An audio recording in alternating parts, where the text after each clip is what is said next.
नमस्कार दोस्तों, स्वागत है आपका आज के इस वीडियो में। तो देखिए, आज के इस वीडियो में हम सीखेंगे प्रतिस्थापन विधि द्वारा रैखिक समीकरणों को कैसे हल किया जाता है। ठीक है, तो देखिए आपके सामने ये दो रैखिक समीकरण दिए गए हैं और इनको हमें हल करना है प्रतिस्थापन विधि द्वारा।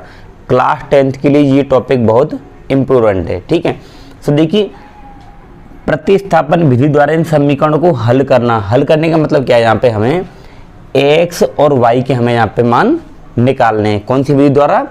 प्रतिस्थापन विधि द्वारा। तो चलिए वीडियो को स्टार्ट करते हैं। ठीक है, तो देखिए सबसे पहला काम आपको क्या करना है कि इन समीकरणों को आपको कोई ना कोई नाम देना है। ठीक है, तो आप नाम कैसे देंगे कि इस समीकरण को यानी x + y = 7 आप इसको समीकरण नंबर 1 मान लीजिए और 3x - y = 9 इसको आप समीकरण नंबर 2 मान लीजिए। ठीक, सबसे पहले आपको ये काम कर लेना है।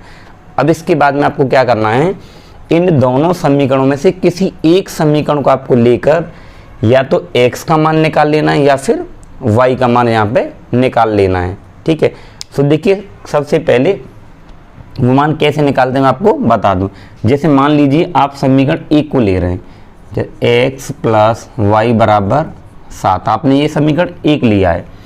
तो अगर आप यहाँ से x का मान निकालें तो ये y इधर चला जाएगा, तो x बराबर आपके पास में 7 - y बन जाएगा। ठीक है, ऐसे आपने x का मान निकाल लिया, किसके पद में आया है? y के पदों में आ गया। अगर आप मान लीजिए कि y का मान निकालना चाह रहे हैं तो ये x इधर चला जाएगा, फिर आपके पास में y बराबर क्या आ जाएगा? 7 - का x, तो ये आ जाएगा। तो आप इन दोनों में से किसी भी समीकरण को लेकर ऐसे मान निकाल लीजिए, या तो वो मान y के पदों में आएगा, वो x के पदों में आएगा। तो आप या तो इस समीकरण को लीजिए या इस, आपका जो मन करे आप दोनों में से किसी को भी ले लीजिए। ठीक है, हमें उसको लेना होता है जो हमें थोड़ा सा इजी लगे। जैसे देखिए यहाँ के इसके आगे 3 है, तो इसको हल करेंगे थोड़ा सा टाइम लगेगा, तो हम उसको लेंगे जो हमें थोड़ा सा इजी लगेगा। ठीक है, तो हम यहाँ ले लेते हैं समीकरण नंबर 1 से। समीकरण 1 से, तो समीकरण 1 से जब मैंने लिखा है तो समीकरण 1 को यहाँ पे हम लिखेंगे। तो क्या है, देखिए x + y = 7। ठीक है, अब यहाँ से मान लीजिए मैं x का मान निकालूं, तो मैं x का मान निकालूंगा तो y इधर चला जाएगा, तो x बराबर हो जाएगा 7 - y। ठीक है, ये x बराबर ये 7 यहाँ पे, y इधर जाएगा तो माइनस का हो जाएगा, तो हम इसको दे देंगे नाम समीकरण नंबर 3। ठीक है, सबसे पहले आपको ये काम कर लेना है।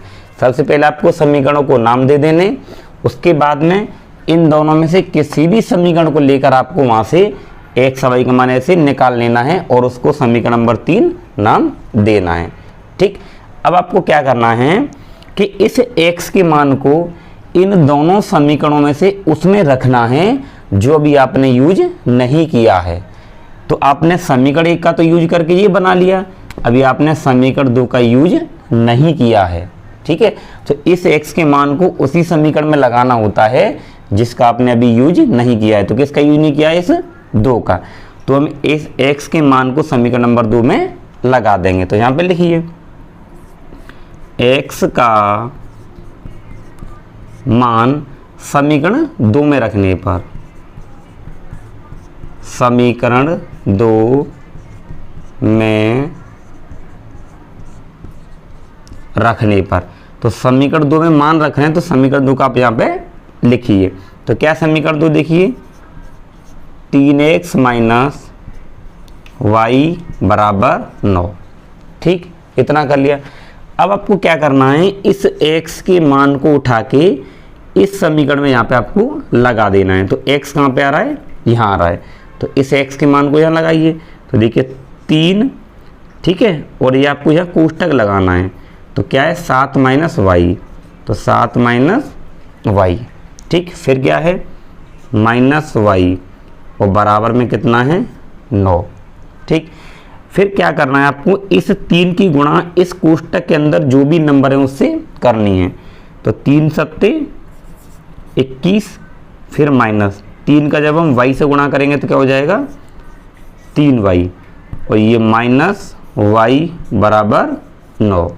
ठीक, इतना कर दिया, ठीक है। इसके आगे देखिए क्या करेंगे, अब हमें क्या करना है कि जो y के जो पद हैं उनको एक तरफ करना है और नंबर को एक तरफ करना है। तो देखिए माइनस का 3y और माइनस का y, इसको यही रहने दीजिए, इसको इधर कर दीजिए। तो माइनस का 3y और माइनस का y बराबर ये 9 और ये 21 इधर चला जाएगा, तो इधर प्लस का है तो बराबर के इधर जाएगा तो किसका हो जाएगा, माइनस का 21, ठीक। इसके बाद में इसको हम यहाँ करते हैं।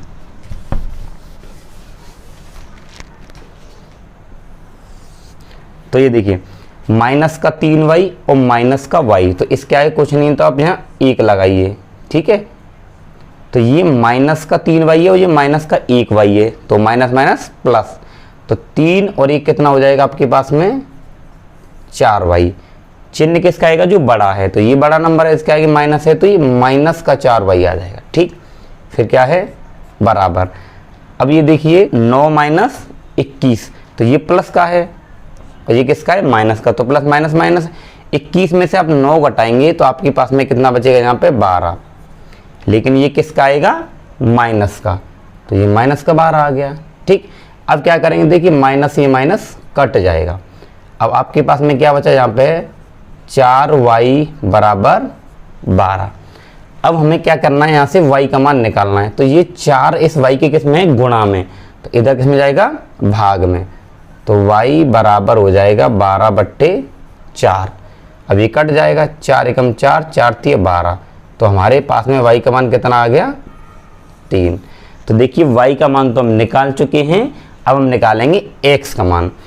अब आपको क्या करना है, इस y के मान को इन तीनों में से आप किसी भी समीकरण में रख सकते हैं, ठीक है।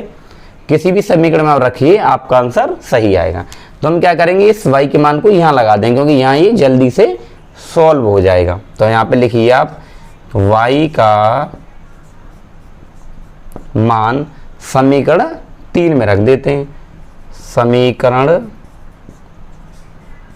3 में रखने पर ये आपको यहाँ पे लिख देना है।